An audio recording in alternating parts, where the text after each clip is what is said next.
Good morning विद्यार्थी मित्रों।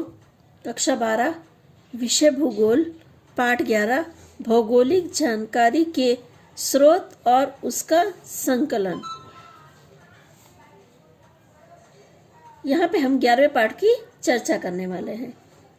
पृथ्वी की सतह पर भूपृष्ठ के विविध स्वरूप खनिज, वनस्पति, प्राणी, समुद्र, जमीन, नदियाँ आदि प्राकृतिक तत्व आए हुए हैं। ये सभी का निर्माण प्राकृतिक ने किया, यानी स्वयं निर्मित है। इसका निर्माण किसी मनुष्य ने नहीं किया है, यह खुद निर्मित है। पर इसके अलावा मनुष्य स्वयं भी इस पृथ्वी पे बसा हुआ है। जनसंख्या, रहने के लिए निवास स्थान, कृषि, उद्योग, परिवहन, दूरसंचार के ढांचों का सांस्कृतिक तत्वों में समावेश होता है।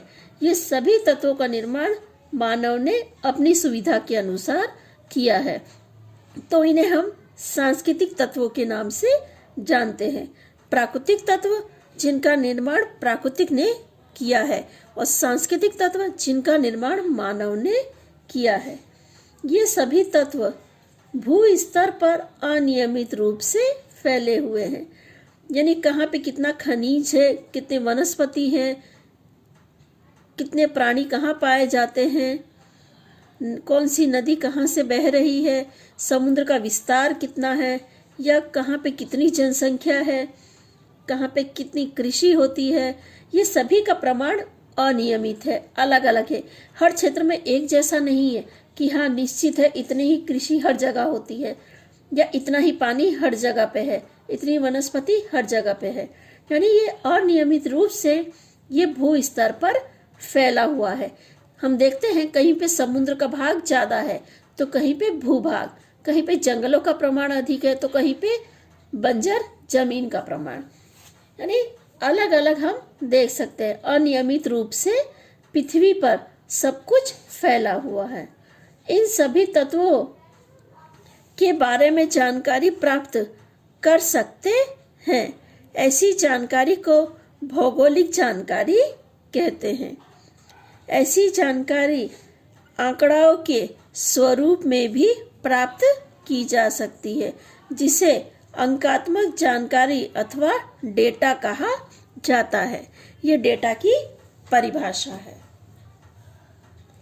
ऐसे आंकड़े किस तत्व के वितरण के लक्षण को बताते हैं तथा उनकी संख्या के बारे में जानकारी देते हैं।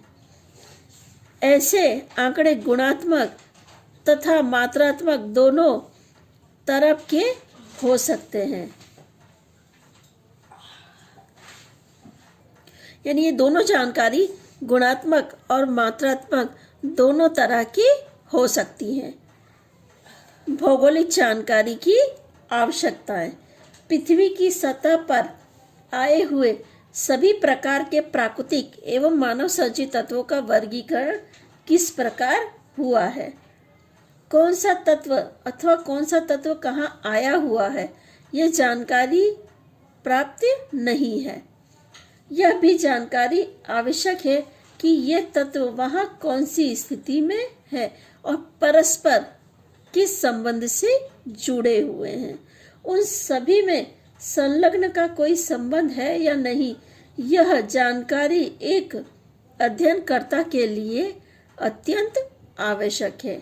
भौगोलिक जानकारी एकत्र करने के बाद जब उसका अर्थघटन किया जाए तब संभवतः चौंकने वाले निष्कर्ष भी मिल सकते हैं।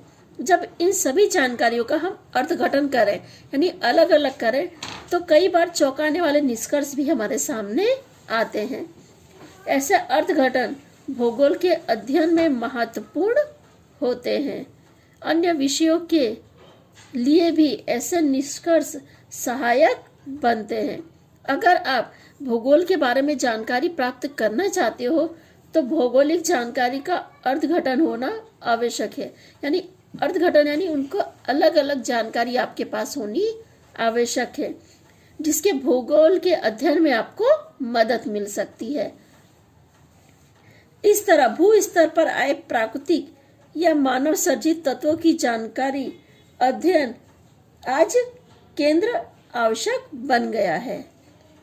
हमारा अगला टॉपिक है जानकारी का प्रस्तुतिकरण।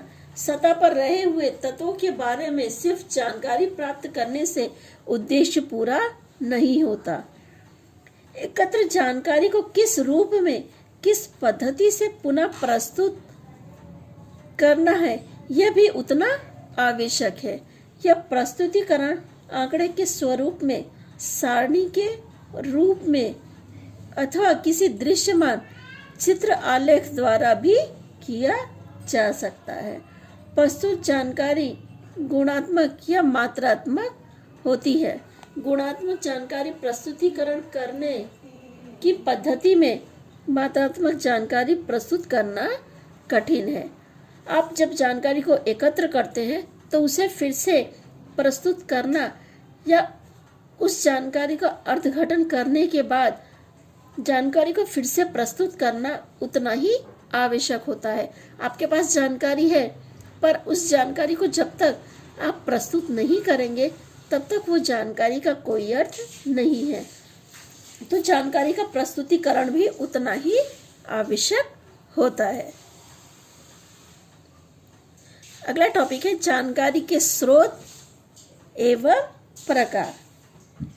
भौगोलिक एवं अंकात्मक जानकारी प्राप्त करने की मुख्य दो पद्धतियां हैं, प्रत्यक्ष और परोक्ष पद्धति।